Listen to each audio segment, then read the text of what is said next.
And effective composting. I like to do the soil sciencey bit first because it's like giving context to how and why we want to compost well. So I hope it's not like too much. So there's me. That's a place called Compost Club. So lots of you know me, some of you don't. Does anyone know about Compost Club down in Brighton? Yeah. Well, those that don't, it's about half of you. It's a social enterprise. There's a little bit more info. Can you read that? Okay, well, I'll just say it. I run a social enterprise called Compost Club, so I guess I had this little one who was going to be born about, 5 years ago now, and I used to work in construction. I was an electrician and doing like property developments and renovations and all that kind of stuff, and I wanted to demonstrate to this little being that was coming into the world having a positive impact on the world, because that's what I wanted we didn't know it was going to be a him at the time, but for him to do. And I went on this like deep dive. It's something I do. I just like go all in on things. And I looked at like brain development, child psychology, and how that happens. And ultimately, to like as succinctly as I can put it, like you can kind of tell kids all you want, do this, speak like that, know this. But the best way to influence them, particularly when they're young, is to exemplify it. It's like that classic monkey see, monkey do thing. And I sort of had to, like I don't like hypocrisy very much. I can't do it, I can't be it. So I sort of sat for a few days thinking, well, what am I going to do? How am I going to demonstrate that? You know, this industry is very wasteful. And so I converted into market gardening, and I was doing that, and I'd always grown as a hobby, always had an allotment, and very quickly fell into this hole of like soil science, and found that good compost kind of didn't exist from a sort of biological standpoint, which is, you know, what plants have co-evolved with, and we've co-evolved to eat food which is covered in and containing these microbes. So essentially that's what I do now. So I set up this system where we use these, I'm sitting on some there, I don't know how clear it is, but they're like these 30-litre buckets. Guys in the construction trade were like throwing them away, and they're like sealable, really rigid, like decent plastic. So we've reclaimed like hundreds of those, and I go around Brighton Hove, people become members of this compost club, drop off a bucket. I give them this stuff called Bokashi brand. Is anyone familiar with Bokashi?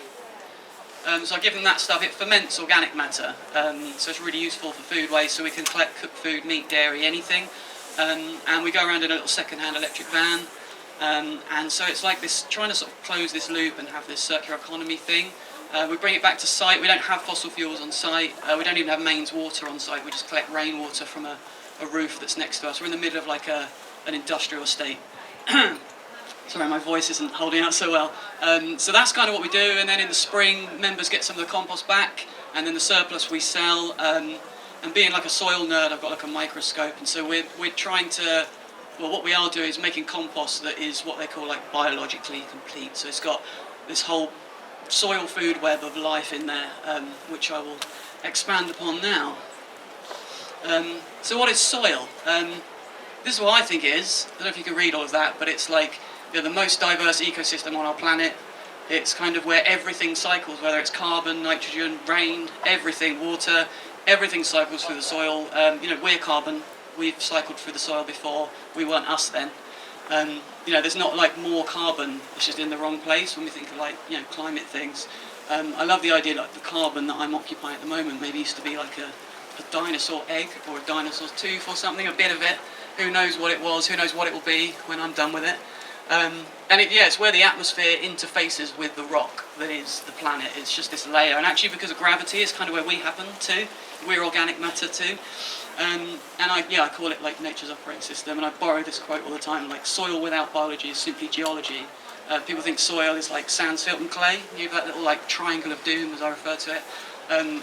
That's geologically what you've got. You've got sand, silt and clay, but that's not soil. Soil, as I say, it's the most diverse ecosystem on the planet. We used to think it was the ocean, but they found more life in the soil, and we seem to know more about the stars than the soil, but we're learning new stuff all the time, so it's really exciting. Yeah, I put these in for this fungi thing I did the other day, just sort of saying, you know, 90% of the world's fungi is in the soil. Often when people are talking about fungi, they're talking about mushrooms, and that's just like the fruiting body. It's like the apple of the tree, and all the mycelium, all the hyphae underneath the ground is actually where it's all going on.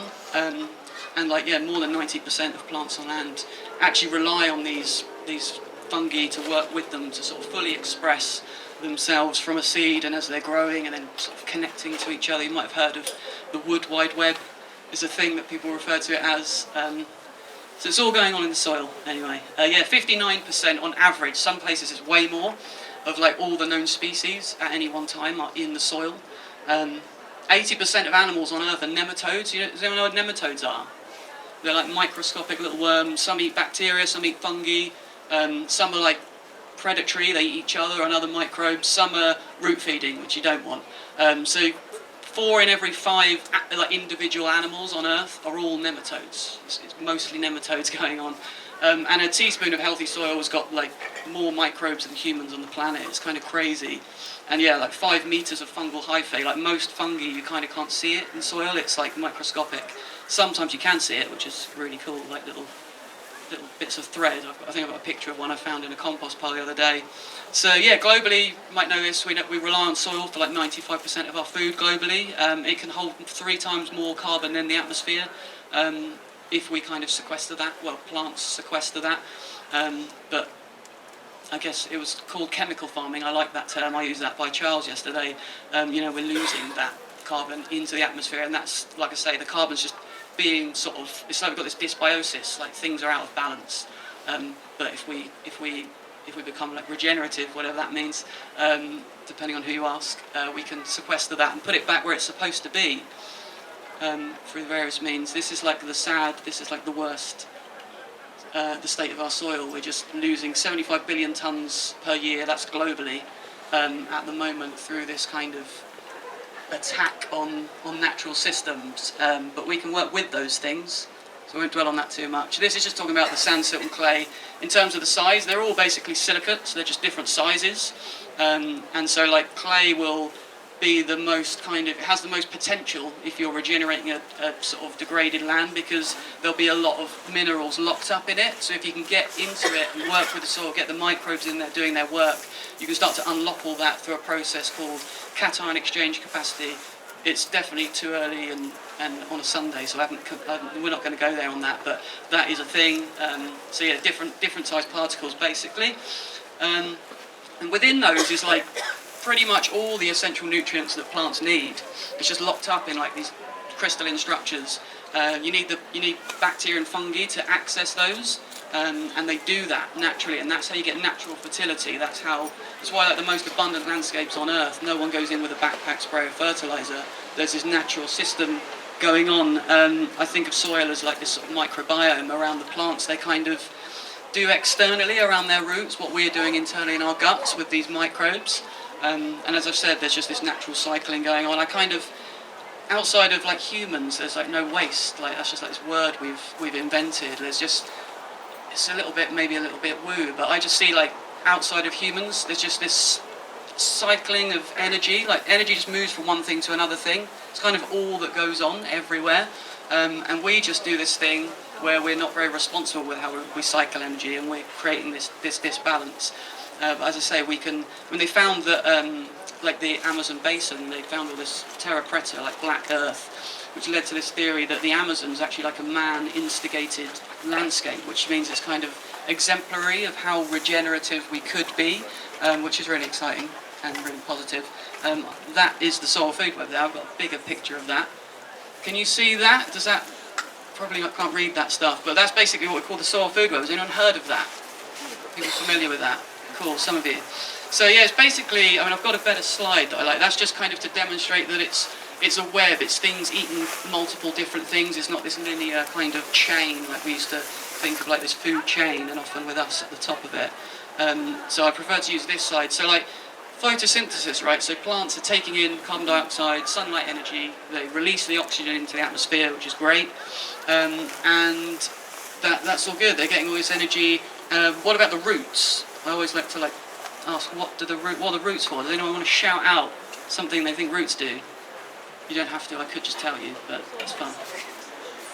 Yeah, they're bringing water, absolutely. Anyone else want to shout any other ideas? Breathe. Breathe through the roots?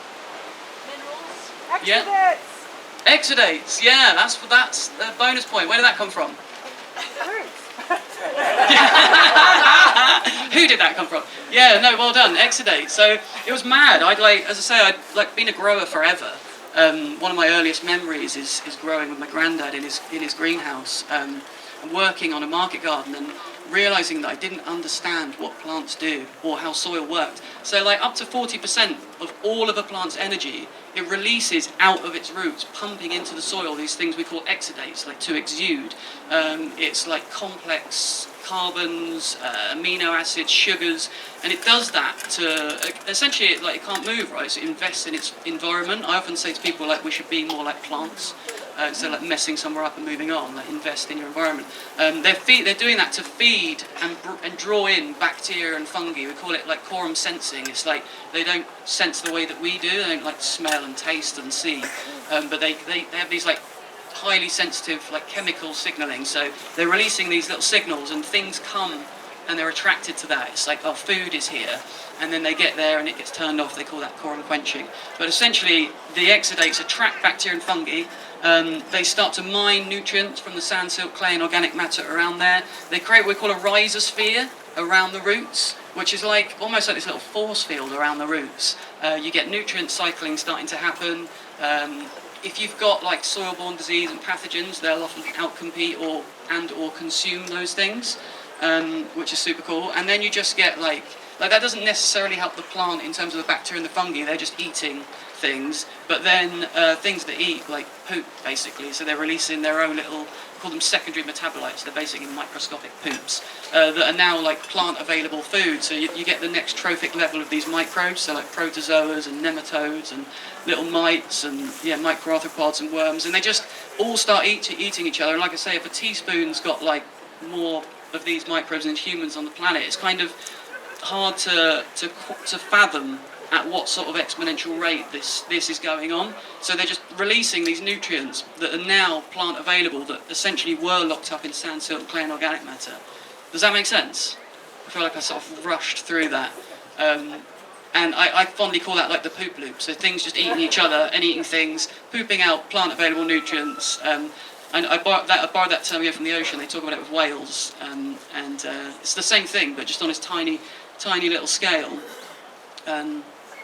So yeah, there's just amazing impacts from that. Like I say, pest and disease resistance, so the plant gets everything it needs in like small amounts. So you don't want like a growing season's worth of nitrogen at once. Like we wouldn't want a year. Imagine if you had to go to a market garden and collect all your food for the year. It's like it's going to go bad. It doesn't work like that, and it doesn't work like that for plants. They want trace amounts of what they need when they're asking for it. Constantly. So as long as you've got the microbes there, it's just constantly replenished. It's always going on. So the plant will then they'll release, as well as through their roots, like I guess it's almost like sort of plant pheromones through their foliage. Like if they're stressed, so like a stressed plant attracts like aphids. So if you've got really healthy plants, they're not signalling that they're stressed, so they're not an easy lunch. I used to think that like the healthier the plant, the better lunch it's going to be. But yeah, they're basically calling in pests, which is kind of crazy. It doesn't really make sense, but I guess they don't have a brain like we do. And then building structure, I've got a little slide on that next. And obviously carbon sequestration, I think I've got more on that. So that's like structure building. So you've got little bits of sand, silt and clay on that top slide. And you have bacteria initially come along. They produce this carbon-based alkaline glue, and they basically stick to bits of sand, silt, clay and organic matter, and they pull them together and start mining nutrients for them to eat.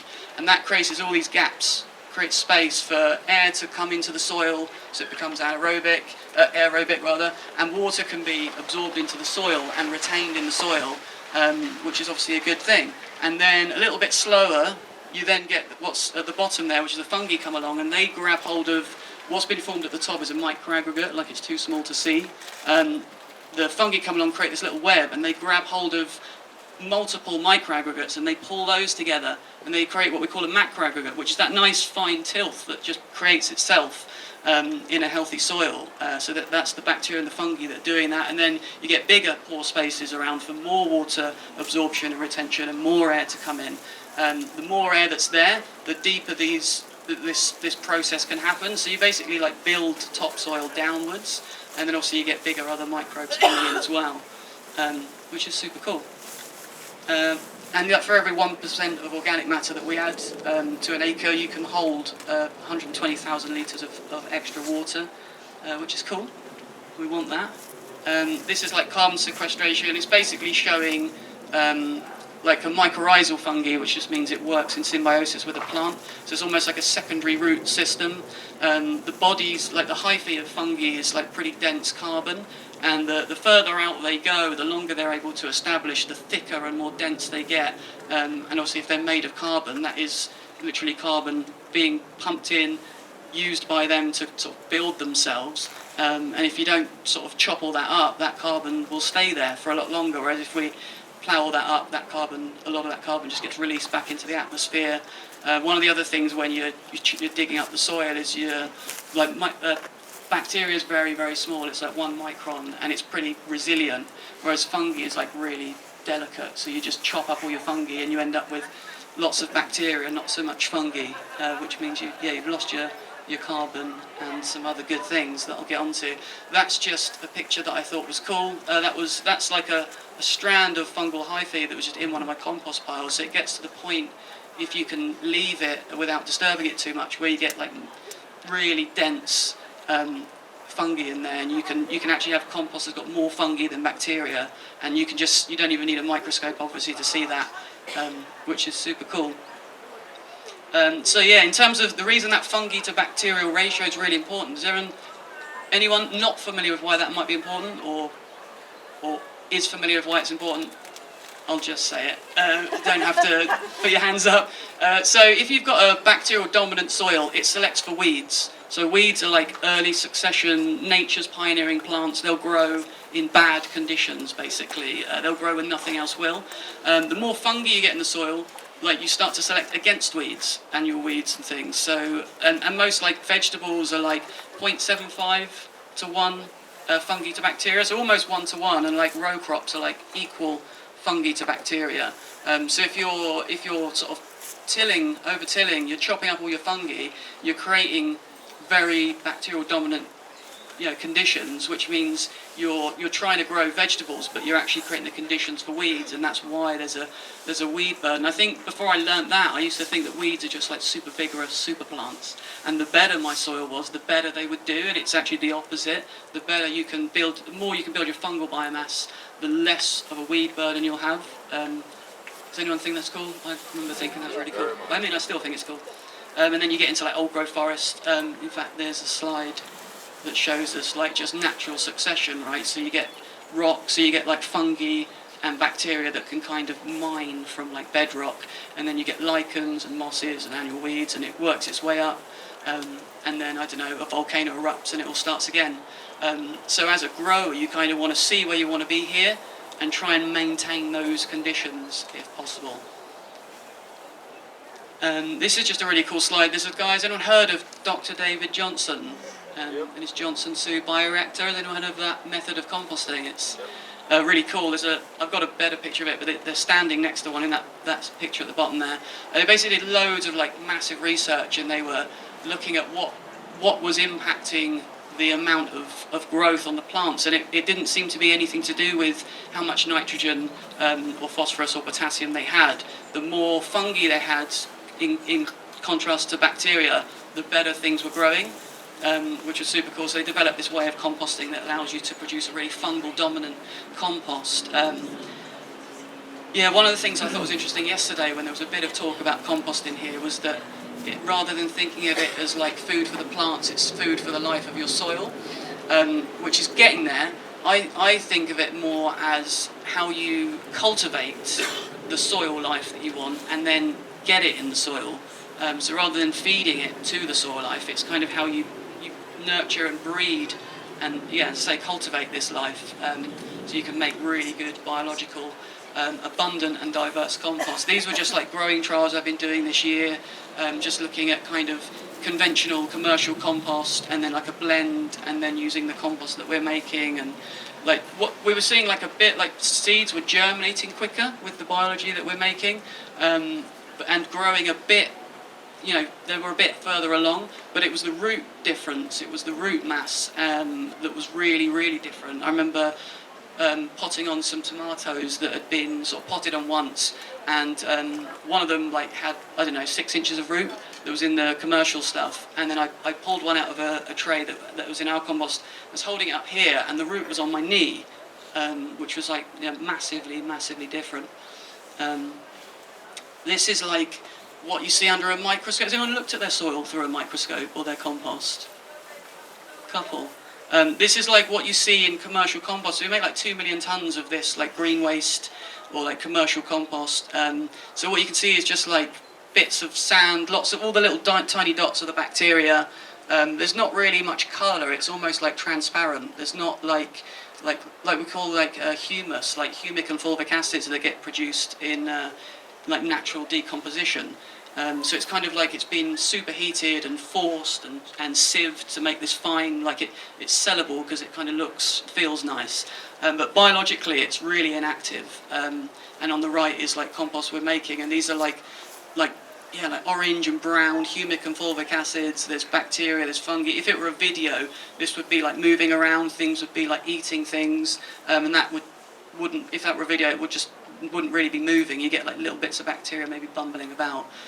So it's why it's really important, if you can, to make your own compost, or try and find somebody that's invested in making good people call it like living compost, or there's different terms that people might use. You don't need very much of it, like a ton per acre is kind of enough to add this biology.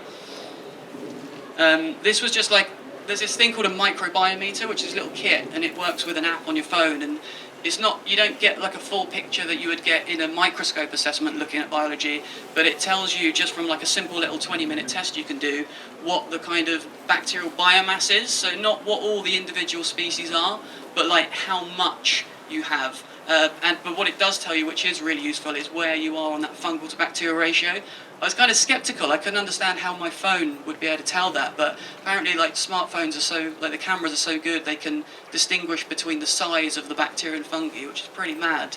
And they're like, I think 95% accurate when compared with microscope assessments. So this was just like 3 areas we tested in this like really nice garden called Great Dixter, and it was like this heavily rotivated bed, and then this long border where they did like minimal disturbance, where they got really good results, and then there was like a 400-year-old wildflower meadow. It was just like off the charts in terms of how much biology and how much fungi they had, which is just interesting.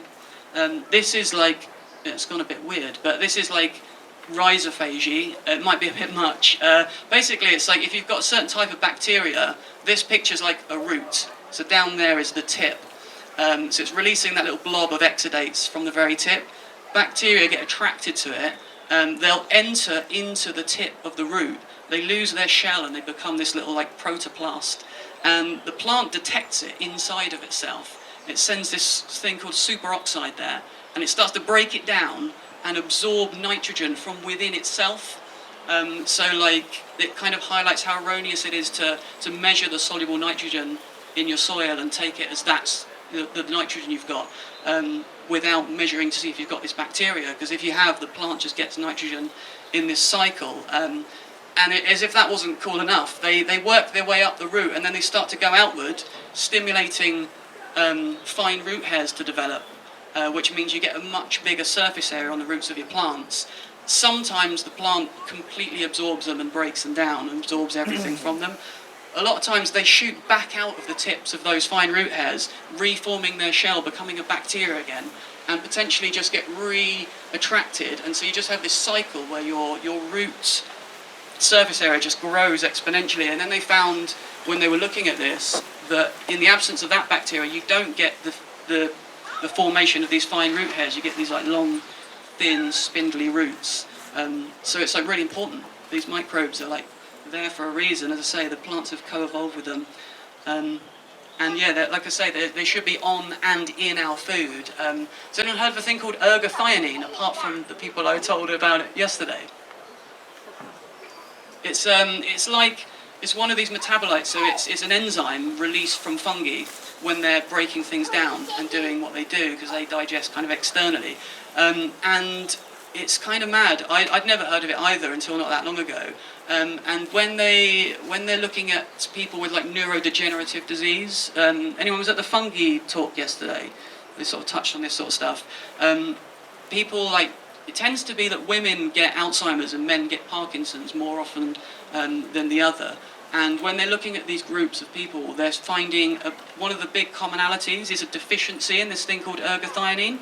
And so the theory, they're sort of categorising it now as like an essential thing like B12. Like everyone knows about B12, right? You've got to supplement it. It used to be in our natural water sources.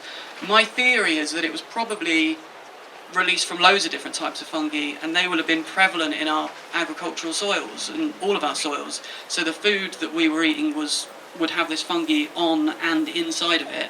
But because of the way we cultivate now, we're kind of chopping up all the fungi, and if we're not doing that, we might be spraying fungicides.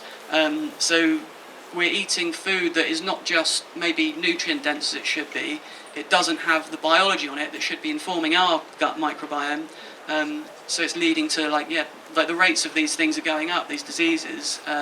So check out ergothioneine. One of the tinctures that Bristol Fungarium do is an oyster mushroom, which they told me is their least popular because everyone knows about like the kind of medicinal qualities of things like chaga and reishi and lion's mane, but they make that specifically for ergothioneine. They can't yet say how much is in there. They'll find out in like 4 weeks or something. Hopefully it's a meaningful amount. But the best way to get it is to eat oyster mushrooms. It's most prevalent in them. So I grow them in my bathroom in a little bucket all the time. It's not really in button mushrooms and portobello mushrooms like the kind you normally will be seeing in the supermarket. So if you're going to make a note of anything, make it ergothioneine and eat your oyster mushrooms.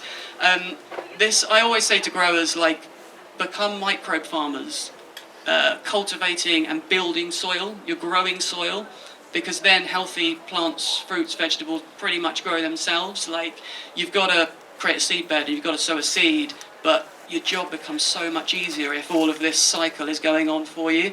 As I said, like nutrients cycling, pest and disease resistance, all of that structure building for you. Your soil's building year on year, and you're sequestering carbon, building the carbon.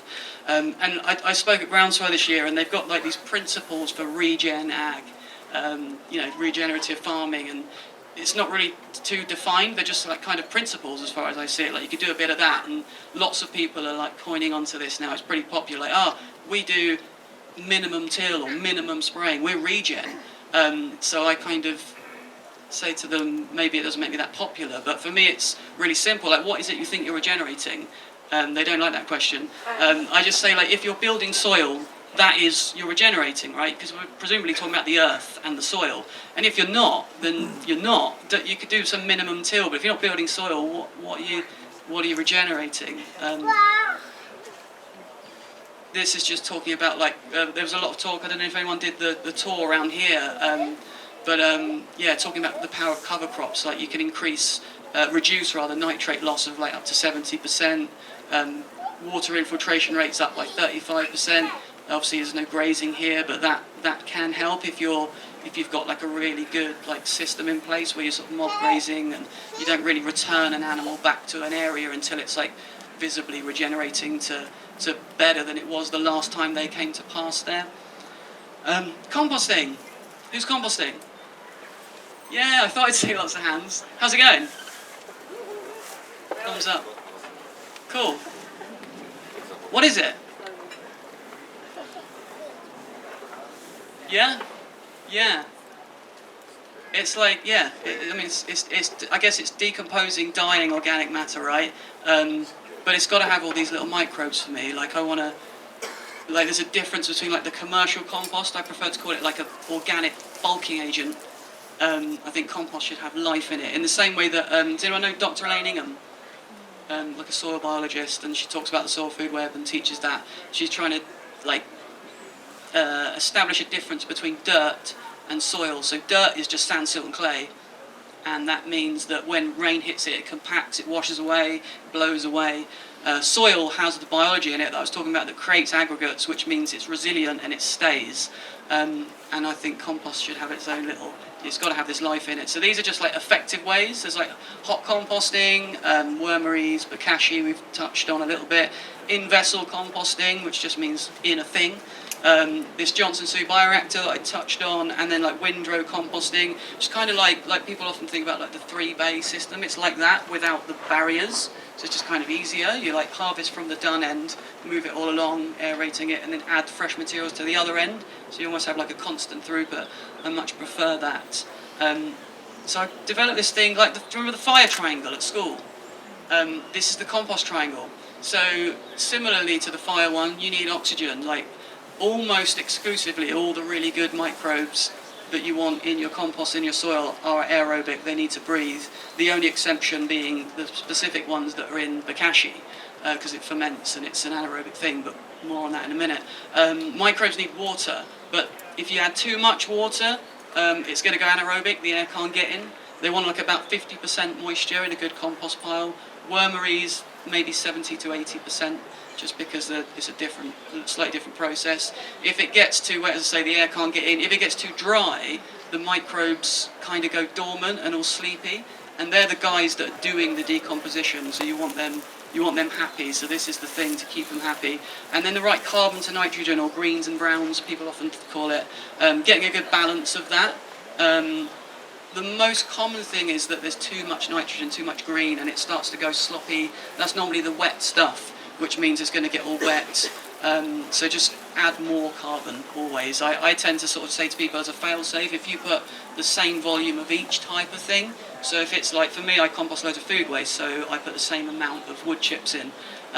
Wood chips are great because they hold structure and they create little air pockets as well. It takes a little longer to break down, but it's really good, and if you get them locally, it's another waste, and you're bringing in like indigenous microbes, particularly lots of fungi and stuff, which is, yeah, fun. Cool, it's a cool little triangle. I think I've already talked about the little nuances about, you know, if you're getting too wet and all of that stuff, so you can skim over that one. Oh, I forgot this was in here. So this is like, where's the nitrogen in our soil? So it's like, it's organic matter, decaying and living. Like we've got nitrogen in us. We're organic matter too. And you've got like different types of like inorganic. So you've got nitrate, nitrite, and ammonium. Annuals or perennials want different ones. That doesn't really matter to us if we're organic. But like sometimes people applying the wrong type of nitrogen fertilizer, so they're trying to grow annuals, but they're putting in nitrate, which would be better that would be alright for annuals. For perennials, they're getting them mixed up. The plants like it in different forms, and that happens naturally with all these microbes. What happens when a pile goes anaerobic and you don't get enough oxygen in it is so you've got NO3, NO2, the O is oxygen, that gets used up by the microbes and then they sort of suffocate.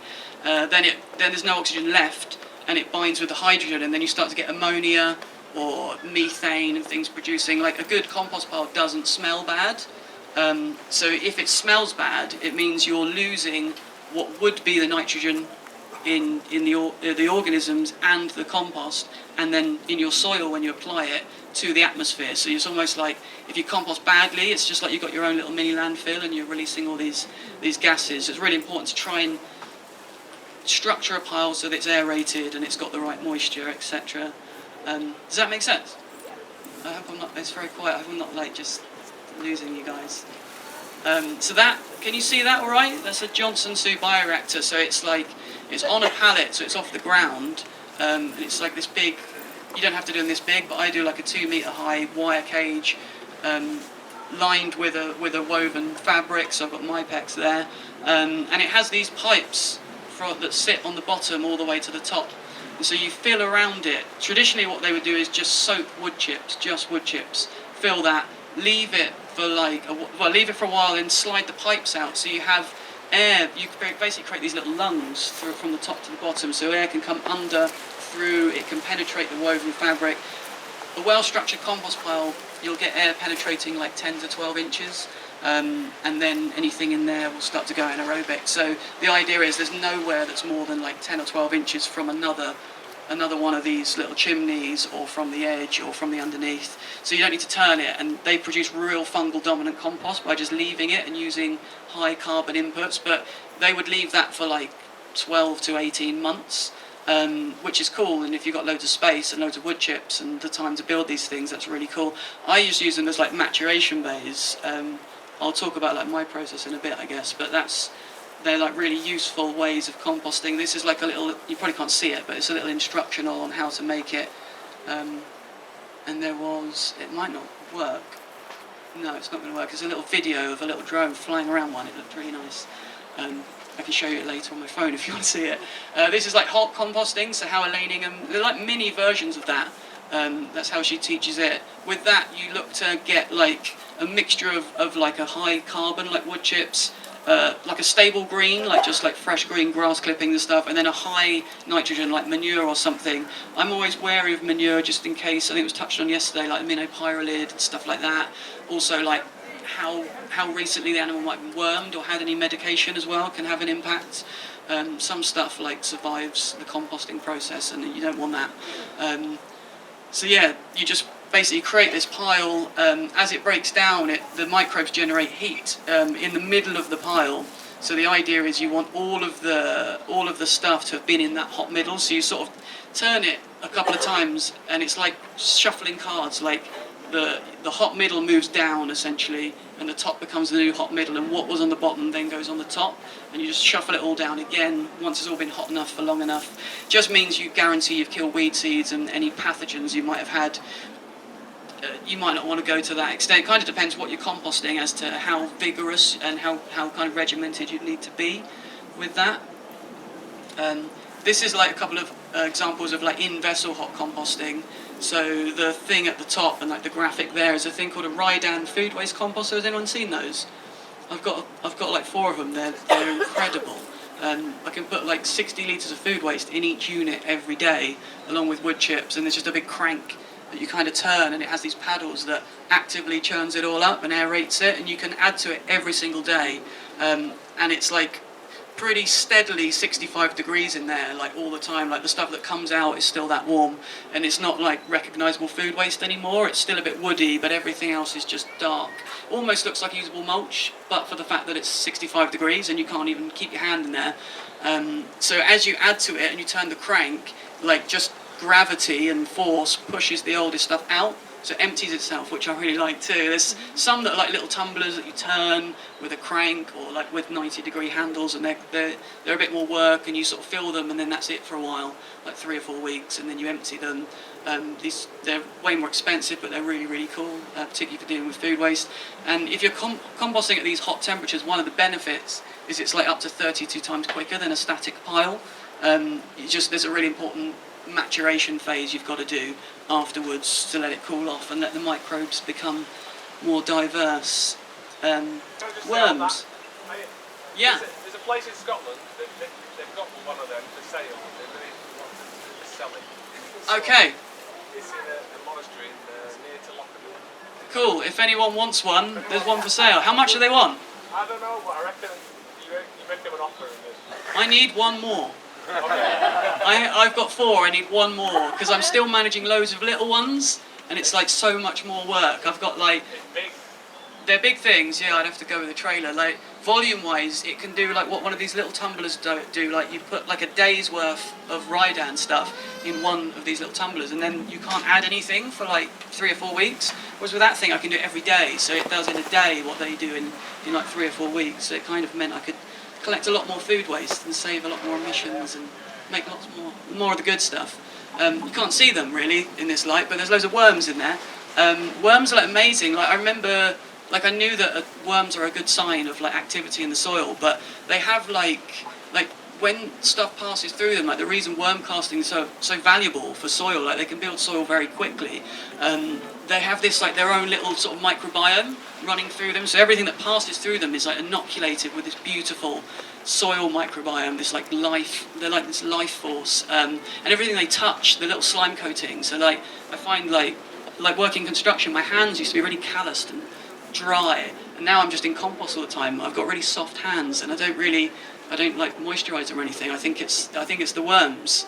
I know in parts of Asia they do like compost bathing, which might be something I might look into one day. That would be fun. And they're like, does anyone know about worm sex? Like they're neither male or female. I didn't wait for you to say yes. I just went straight in. Their little band that's like around their neck. They like slide underneath that on each other, and they stay there for a bit. sometimes I find them in the compost pile like that, and I'll make a little video and I'll put like a bit of Marvin Gaye music over it or something and share it on Instagram. People love it. Worm sex is far more important and more admired than you think. And yeah, if you've got the right conditions, I think I used to think worms were eating the food waste that I was putting in a wormery, but they're eating the microbes that are eating the food waste. So they sort of come into my system at the end when there's no food waste anymore, essentially, but there's so many microbes that they go absolutely berserk. I put like a handful in one of those big towers, those bioreactors, and when I harvest at the end, it's like half brown and half pink. Because of all the worms, and they lay these like, they look like fertilizer balls, little yellow cocoons, little balls. Anyone seen those and thought, what's that? So this worm egg, a worm cocoon full of like up to 20 worm eggs, and they once they get going and they're happy, they breed like crazy. This one's just like how you'd structure it. It's like a little commercial, like you can buy a little ready-made wormery for at home. And it's just like, you put a little blanket on top, put your food scraps in. They don't like acidic stuff. They don't like, you wouldn't put cooked food, meat or dairy or onions or citrus. You can, like in a hot composter, you can kind of put anything in. And then you just tap off the liquid, which is a good little fertilizer. I think you water it like 10-1, feed it to your plants. Could be good stuff. Bokashi is like effective microbes, usually inoculated onto a bran, but you can get spray as well. You can get specific ones for like animal bedding. Basically ferments organic matter. It's the exception to the rule in the oxygen thing because you seal it up. So in this instance, they've got like, I don't know if you can see it, but it's like this beautiful chocolate cake, Swiss roll type thing, and they just wrapped it in a big silage tarp. Some people are using it in what would have been like the old slurry pits, where they just stuck a load of manure and left it to like putrefy, and then like, when you drive past one of those fields when they're muck spreading and it stinks and you do it out the windows, if you chuck a load of Bokashi in there, it just ferments in a really good way. The enzymes break it down, pre-digest it all. It's what they call a facultative anaerobe. It just means they work in very low or no oxygen conditions. Really interesting with Bokashi is like, normally with composting you lose like probably all filled up a pile, and by the end you've got like less than half. And obviously a lot of that has been lost to the atmosphere, and the rest is there, or in the bodies of the microbes. With Bokashi you keep like over 90% of the volume, so if you want to make a lot of compost and you've got a lot of inputs, you can use Bokashi and it will just pre-digest it all down and ferment it all, and you keep all that volume and you can apply that, which is cool. And it breaks it down and pre-digests it in a way that when the aerobic microbes come into it and the worms, they go absolutely nuts for it, break it down super quickly. So I use that in all like the food waste collection buckets, so everything gets pre-digested before I actually compost it. And then you can tap off, you can buy like Bokashi bins that are just like wormeries, apart from the fact there's no ventilation, they're just sealed. And again, you tap off the liquid. You need to water that down at like 100-1 with water, because it's quite acidic and it's really strong stuff. I use it as a natural drain unblocker, which is really cool, because like my shower used to block up all the time. I had them 3 times, and it's never done it in over a year now, because I just positioned the little tap over the plug hole and let it go down. I'm actually adding beneficial microbes down into the water system, rather than like the times it happened before I couldn't physically unblock it. I had to use this horrible chemical stuff. So this stuff's like a natural preventative. This is just a windrow. I mean, there's not much to say on that. It's like I said, it's like you can use it instead of a bay system. So you just add fresher materials to one end and you harvest from the end, and then you turn it all along. You can get like fancy windrow turners. Anyone seen those things? Like, you can get like self-propelled ones that I'd love to have a go on one day. You sit on the top and they just go over turning it all. Or you can get ones that bolt onto the side of a tractor. Or you can do what I do, try and rope in a mate and go one either side with a fork and just turn it all like nature's gym. It's really fun. And it means you don't have to mess around with like building bays. If you've got space, you can just have that on the ground. So like when you think about what composting you might do, the first one is like time. For a lot of people, how much time do you want to spend on it? What inputs have you got, or what have you got access to? How quickly do you want it? How much do you want? What budget have you got for infrastructure? Like, could you buy one of those big ride-on things? Sounds like there's one going a bit cheaper, second hand. Or do you want to just set up a windrow? You don't need to buy anything. And how much space, I guess, are the main things to like consider. Often I get asked by people to like design a system, and I like to sort of just help them do it with those sort of prompts rather than just telling them what they need. Sorry, this is being slow. Useful information. Cool. Yeah, soil is the foundation of life. It's where everything happens, right? So, yeah, I could read all that out. Soil organisms interact with other organisms, plants and animals, playing a critical role in the soil food web, and the resilience of this web relies on healthy soil. So, as I say, just keeping these guys going, and there's the microbes in the soil influence the food, and then we eat that food, and that influences us. There's like this interconnectedness, interrelatedness that doesn't exist in isolation. And if we can improve healthy soil through good management, we're getting better biological activity. And as I say, plants can just naturally express and do what they're supposed to do. And it also means like we're not having stuff running off our fields and having like negative impacts elsewhere and waterways and stuff. We can have fields that are naturally like cleaning water rather than leaching stuff off, which is the dream, right? These are just ways of applying compost. So obviously you could just mold. I mean, the optimal thing is cover crops. You don't ever want bare soil. I think of it as like a kind of scar on the surface of the earth, because then you're going to get compaction from heavy rain, you're going to get it washing away, blowing away, and we lose topsoil that way. So mulch is a good idea. If you're going to, sometimes you can't make all the compost or even buy all the good compost that you want, but you can do a blend where you'll get like commercial compost and get some biology into it and introduce that, and over time it will come good. I had a friend buy like the worst green waste compost he could find. It took 2 months for it to stop being hydrophobic, so for water to just stop running off it, or like completely saturating it and then drying out all brittle. 2 months that was. At which point, when it would hold water, because it wasn't worth doing it before, he then started adding like microbes to it, and then the whole process took 6 months before it actually tested out under a microscope as being anything that was any good. But you can do that. You can do a compost extraction, so you can like make a little tea bag. So you can like take a handful of compost, put it in. You can buy compost tea bags. You can use an old pair of tights, massage it in the water. A way of seeing if the compost is any good is you'll get this like brown cloud come off of it, and it's all the humic and fulvic acids releasing into the water. And then as you agitate it, you can kind of knock off the microbes off the organic matter into the water, and then you can just sort of do a soil drench with it. You can even do like a foliar spray, and some people do like aerated compost teas where they'll add like molasses and stuff, so you can take a small amount of biology and then brew it with this air pump and multiply those microbes, because they then got food and air. I don't do that because there's so many variables, it can go very wrong, and if you leave it too long or if it gets too hot, but it's an option if you can't get a lot of compost. I prefer to just do an extraction. You know what you've got, and there it is. Obviously the best way to see is a microscope.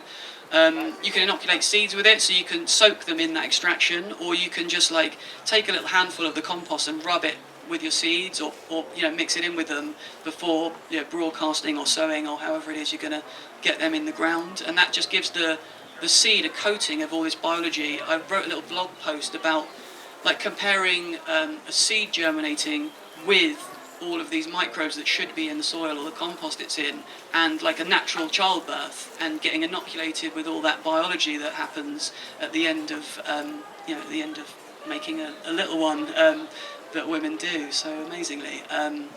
So it's kind of the same, and I see it all the time in all my growing trials. Like the stuff I sow with biology, it just germinates that much quicker and that much stronger. So like seeds have that genetic potential, but without the thing that they're evolved alongside, they can't fully express. Foliar spray I've touched on, soil drench I've touched on. Any questions or anything? This is just like common composting inputs, carbon to nitrogen. You can get really nerdy and work out the perfect carbon to nitrogen balance. I don't even bother doing it, so you don't have to do it. But they're there. You can find them online. That's where you can find me.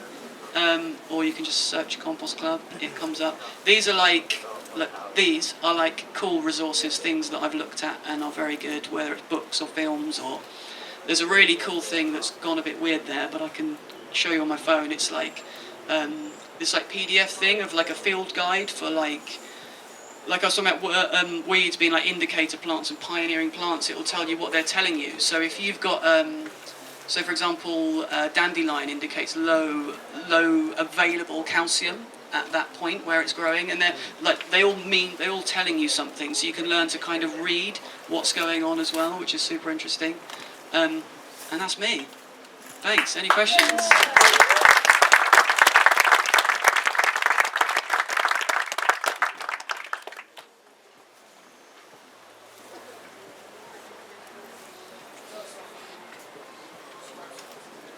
That stuff's not on my website. I've got a website which is compostclub.online. That stuff I could send you the slide, or you could come. It's clearer on here, so you can take a picture of it with your phone or something. I mean, you can ask me questions from there, or you can just come over here if you want to, and we can just chat. I'm around all day. Thanks.